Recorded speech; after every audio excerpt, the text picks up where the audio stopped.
ভাত আর রুটি খেতে খেতে জীবনটা পুরো আমসত্ব হয়ে গেছে। দেখো একটা একটা জিনিস বানাবো, নতুন জিনিস। এটা হচ্ছে ডালটাকে পেস্ট করে নিলাম। হ্যাঁ, এটা একটা বড়া বানাবো। বড়াটার নাম হচ্ছে মেহেন্দু বড়া। তার জন্য মশলা নিয়ে নেবো, ধনে পাতা আর ওই যে মশলাগুলো দেখো, গোলমরিচ, জিরে, পেঁয়াজ কুচি, হ্যাঁ, কারি পাতাও নিয়েছি। এগুলো সব ওই পেস্টের মধ্যে দেব। আসলে কি বলতো, একই জিনিস খেতে খেতে মানে জীবনটা পুরো 12 বেজে গেছে। তার জন্য একটা নতুন জিনিস ট্রাই করলাম, এই প্রথম। আর আমিও জানি না এটা কেমন খেতে হবে। যাই হোক, আসলে আমি আর আমার মানে একলা ভিডিওটা বানিয়েছি একাই। তার জন্য আমি ক্যামেরাটা আমার একাই ধরেছি, তো ঠিকঠাক দেখাতে পারছি না। যাই হোক, তো চলো, এই প্রথমবার ট্রাই করলাম। এটা হচ্ছে সাউথ ইন্ডিয়ার খাবার, কিন্তু আমি এটা তৈরি করছি আমার বাড়িতে একটা জিজুর, মানে আমার একজন জিজুর মানে কাছ থেকে শিখেছি। এটা হচ্ছে চাল কুমড়ো, আর তার আগে কিন্তু আমি লবণ দিয়ে দিচ্ছি। চাল কুমড়োটা এর মধ্যে অ্যাড করলাম, যতটা প্রয়োজন আর কি, আর স্বাদ মতো লবণও দিয়ে দিচ্ছি। তারপরে আমি চলে গেলাম ওই যে সবচেয়ে ভাইরাল কড়া, যেটাকে বলে কালো কড়া। প্রায় এই কড়ায় সবাই ভাইরাল হয়েছে, তার জন্য আমি বেছে নিয়েছি এই কড়াটাকে। এবার দেখো, আমি এটা সব মিশিয়ে নেবো, সব একসঙ্গে মানে মাখিয়ে নেব। মাখানো হয়ে গেছে, তো তেলটা গরম করতে দিয়েছিলাম ততক্ষণ, গ্যাসটা জ্বালিয়ে। এই দেখো, তেলটা গরম হয়ে গেছে। এবার আমি এটাকে হাতে একটু জল দিয়ে দেবো।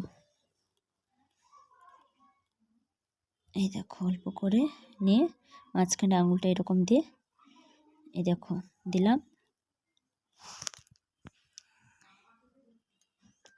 মেহেন্দু বড়াটা অবশ্যই তোমরা সবাই বাড়িতে অবশ্যই ট্রাই করবে, নাস্তা হিসেবে দারুণ খেতে লাগে, সবাই শুনেছি, কিন্তু আমি এই প্রথম খাবো, তার জন্য তোমাদের সাথে শেয়ার করলাম। এই দেখো, দিয়ে দিলাম। তাড়াতাড়ি দিতে হবে, কারণ হ্যাঁ, তেলটা কিন্তু সাদা তেল ব্যবহার করবে অবশ্যই,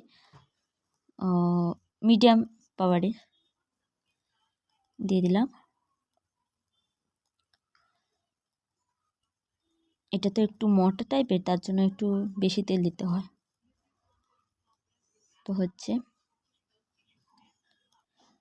একটু নাড়ি, তাহলে এপাশ ওপাশ করে নেড়ে নিলাম। এটা খন্তির ব্যবহারের থেকে এই জিনিসটা ব্যবহারটা খুব ভালো কার্যকরী।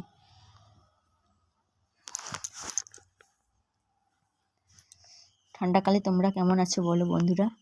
এই ভিডিওটি অবশ্যই সবাই লাইক কমেন্ট শেয়ার করবে।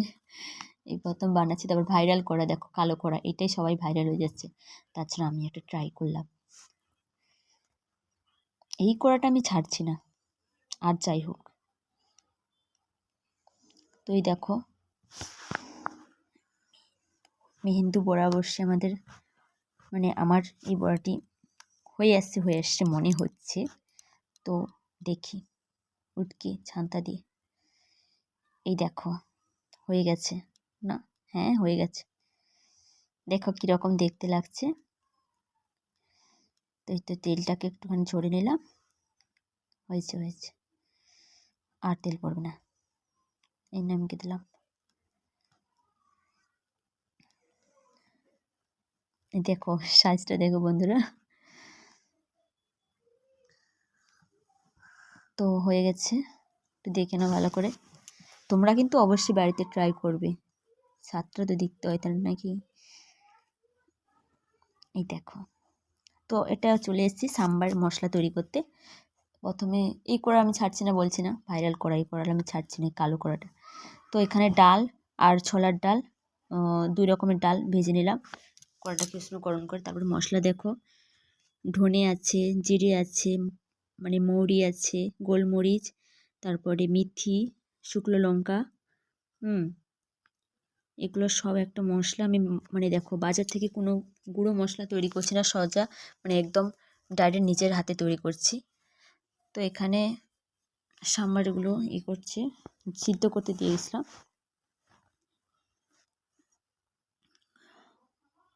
তো নাড়ি, একটু কালার হয়ে যাবে বাদামি কালার। হ্যাঁ, তখন ওটাকে নাম করে দেব। এই মশলাটা তৈরি করে রাখলেই তো মশলা, দেখো কারি পাতা দিয়ে সব মশলা আর হচ্ছে এটা সব একসঙ্গে ভেজে রাখো, যখন যেটা মনে হবে একটু বের করে খেতেও পারবো। তো এই মশলাগুলো ওর সঙ্গে মানে ওই যে মেহেন্দি বড়ার সঙ্গে খুব ভালো লাগে সামার মশলাটা। একটু কালার আসুক, তারপরে আমি নাম করে নেব। তো তোমাদের কেমন লাগলো অবশ্যই কমেন্টে